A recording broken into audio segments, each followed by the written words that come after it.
and welcome back to the 12 Days of Trivia on the One Idjit's Thoughts On podcast during the Dog Days of Advent Challenge. I am Paul Mackey, joined again by my lovely wife Darcy.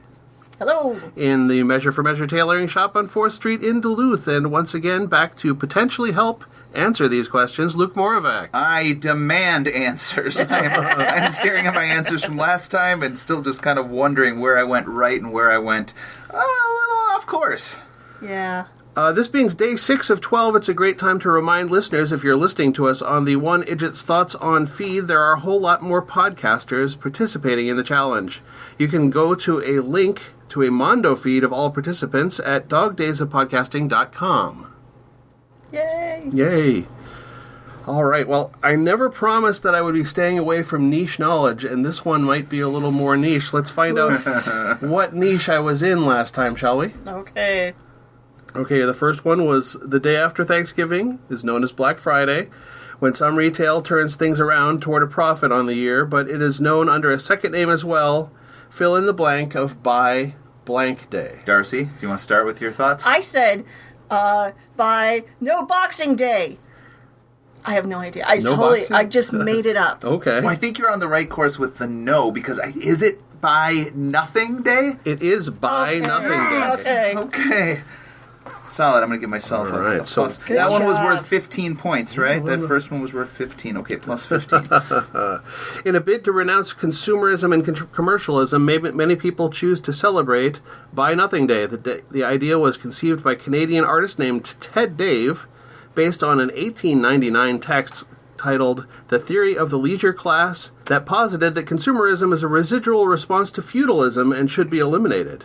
The first Buy Nothing Day was September of 1992, and as the movement grew in 1997, it was moved for much of the world to the day after U.S. Thanksgiving, and in many countries it is now the Saturday after that. Oh, well, we don't do that because that's Small Business Saturday. Yeah. Oh, of course. I have to say, I think I accidentally or perhaps inadvertently celebrated Buy Nothing Day this year because I don't think I bought a thing. I don't think I did either, did we? We might have purchased food at a restaurant, I believe. Yeah, I think we ended up with restaurant food that day. But that's right, because we were...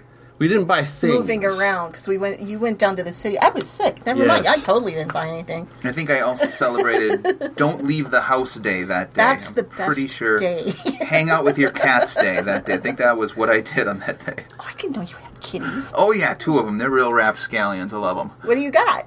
They're both like orange tabby cats.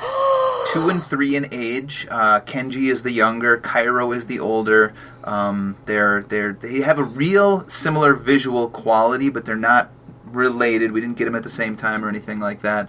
And they're just great. They're energetic. They're friendly. I think I've got it to the point that Kenji will stand on my shoulder and I can walk around the house like that, and he'll just hold on and just ride around. It's awesome. I love cats. And then Cairo's got this penchant for like when I'm laying down. He'll sit on my chest, and he'll lick the end of my nose. That's a little weird. It's weird, and it hurts. Nothing hurts. A little sandpaper there.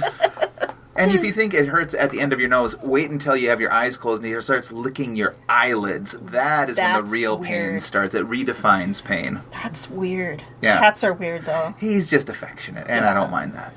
Are you ready for the next one? Sure, I can talk about cats all day, though. You know that. All right, so we're looking for a title in common between 2 things. A 97 episode of Buffy the Vampire Slayer with Jason Behr, going on to star in Roswell afterward. Just an episode, okay. Yes, and then the second part was a Fox television series that began in 2009 starring Tim Roth, in which he played a doctor who helped question people, suspects, and witnesses. I think I've got a pretty solid guess. Whether it's right or wrong, flip a coin. Mm-hmm. Darcy, do you want to go first? You go, because I got nothing. All right. I went with The Mentalist. Ah, yes. Oh, yeah, but wrong. That. But it is wrong. The series on Fox Television was known as Lie to Me. Oops, my screen just went to sleep. Lie to Me. It's, both the Buffy episode and the TV series with Tim Roth are called Lie to Me. I know there's Buffy fans in the audience who might have gotten this off of the single clue, but I wanted to make sure to open it up so that more people might be able to guess. Oh. Are you sure that there's not also an episode of Buffy the Vampire Slayer called The Mentalist? Well, there should be. Not that it would also meet the secondary description of that question, but I feel it's tough for me to let that one go. But no points. That's okay. Or is it plus 5 points for a wrong answer? So far, I'm up to 20. I think. Right. Well, if he was doing that, I'd be like really killing it. But I think I'd like 8 points on the first one. I don't know. Anyway. All right. Should we get to the last one? You want to get to the last one? Let's do it. All right. What common term can describe a type of parachute jump, an effective cognitive bias, or a graphical element common in certain iconography? Do you have anything written down? I had three things went through my head.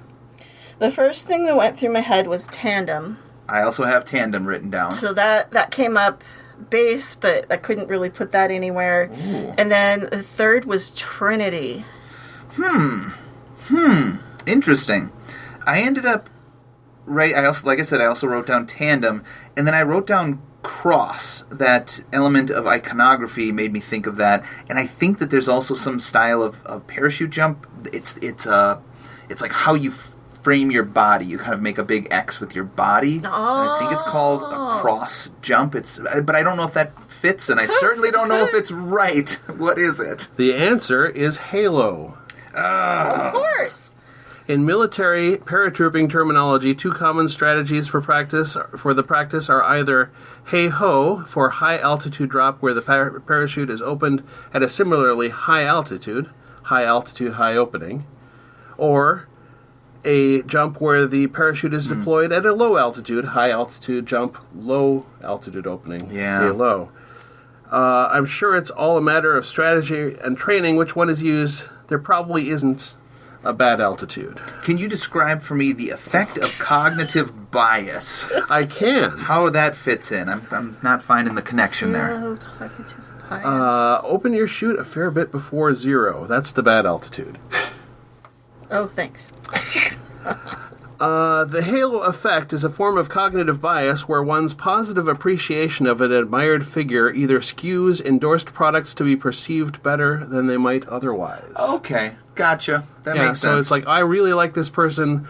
The thing that they like too is also good because of the halo effect. Yeah. Okay. I'm not familiar with that, but I am now. Yeah. Now I learned something today. And that is what I love about trivia. You either get a lot of questions right and you feel great about yourself, or you get questions wrong and you learn something. It's kind of a teeter-totter that can swing any which way, and I like that. And of course the halo is a common representation of reverence and divinity in many forms of art. Yep. All right, so those 3 questions, I had 1 right answer, 2 wrong answers for a grand total of 25 points I'm looking at in 3 questions. That's pretty good. That's pretty good. This is, of course, if you play by my rules. All right, now we're going to list the 3 terms and give everyone a little pause out at home to figure out what the category might be.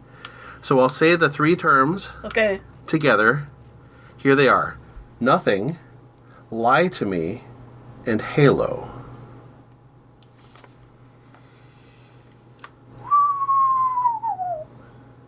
Nothing, lie to me. Well, I know that Halo is a game. Lie to Me might be a game, and I'm sure that there's something out there called Nothing. Are these like all video games or first-person shooters? I'm thinking songs. Songs. That's what I'm thinking. Nothing. Maybe you should think about songs some more. I am, but I'm having a hard time. Are these Beyonce songs? They are not. Okay, because she's got a Halo song, right? But I think we are getting on to the right track because I know "Lie to Me" is a song. Oh, from Johnny Lang, yeah. Okay, and then nothing.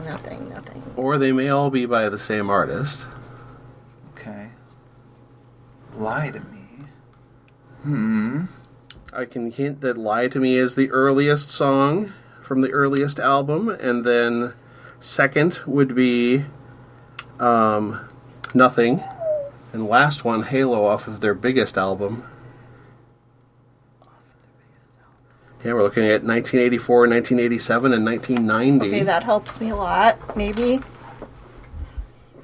and 90. I can't get the Johnny Lang hit out of my head with Lie to Me. And then, those dates, are those Cure? Is that Cure? No, but the dates and just the title of the songs, the sound of them is making me think Prince. Is it Prince? It's not Prince. It's not Prince. I think I should probably go with the answers now, right? These are some deeper cuts. Stump. No. I got to make a couple more unreasonable guesses. Go for it. I'm going to see what else I got. Paula Abdul, the Doobie Brothers, Michael Jackson. New Kids on the Block. No, but you were closest with The Cure because it is something that's definitely in our fandoms. I know. I'm feeling that, and I'm having a hard time laying it down, and it is... I know you saw them in concert touring with... Duran Duran. Is it Duran Duran? No, I know you and not me saw them in concert. Just me. We are circling here. We are...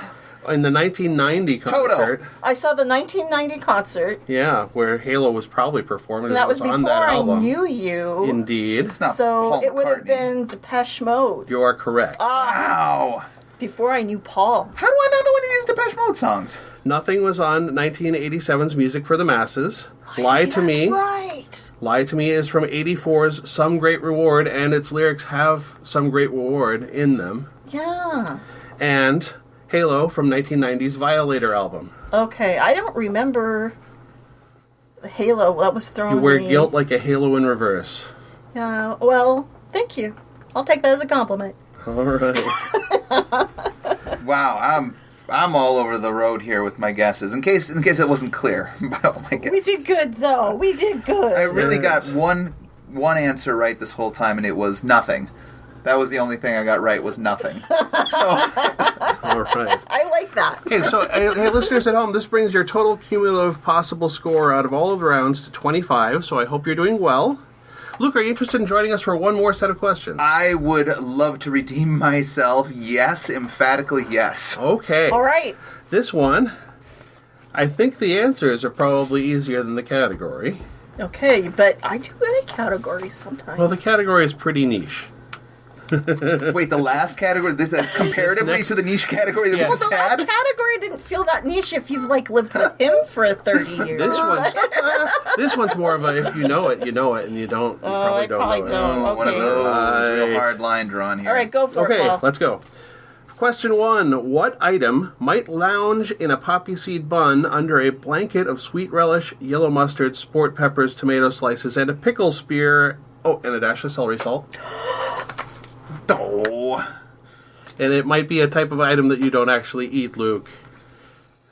That I personally don't actually. Yes, That's you personally. personally. Gotcha. I was Read it one more time real thinking quick. as I think I got Okay, it. what item lounges in a poppy seed bun under the blanket of sweet relish, yellow mustard, sport peppers, tomato slices, pickle spear, and celery salt? I know it. That I knew. Okay. Well, I mean, they make vegan versions of those things. Yes, they do. Okay. All right. Now, question number 2. How is your Mark Twain knowledge? You may be familiar with a short story that first brought him to national attention in 1865 about a celebrated creature in Calaveras County. All you need to tell me is what creature was celebrated in Calaveras County.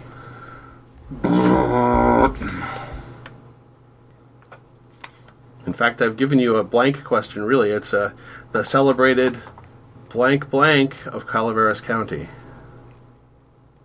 All right, and last, I'm sorry to admit, if you haven't anticipated some form of this last question, it's probably going to be difficult to get the crown in this category. So here's the last question. What city is served by what is known as a sunport, which is constructed in the Pueblo Revival form of architecture? Can I request a repeat? Absolutely. That one? What city is served by what is known as a sunport, which is constructed in the Pueblo Revival form of architecture? Well, that's my best guess. Just going with the low-hanging fruit here. Yes. I wish I could delve for questions about what continent we're talking about. Oh, it's 'cause I North can America. Think of two. Okay, thank you. It's American, and as a matter of fact, it's in the U.S. Okay. All right, well, that is all we've got for now. We will get back into the answers at the beginning of the next episode. And until then, happy hunting. Happy hunting. Oh, good. I've got until next time. This is great. I'll be working on number. Happy hunting!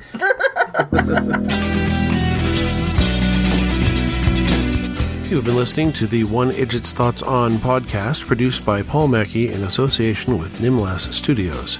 Any short clips of audio from shows is included under fair use for commentary purposes, and copyright for that content remains with its original copyright holders. The theme song is Too Good by Jack Mangan and is used by his generous permission. One Idjit's Thoughts is produced under a Creative Commons Attribution, Non-Commercial, No Derivatives 4.0 International License. You can find more episodes of this podcast and many other fine podcasts at nimlas.org. You can contact me by emailing idjitcastpodcast@gmail.com or commenting on episodes at nimlas.org.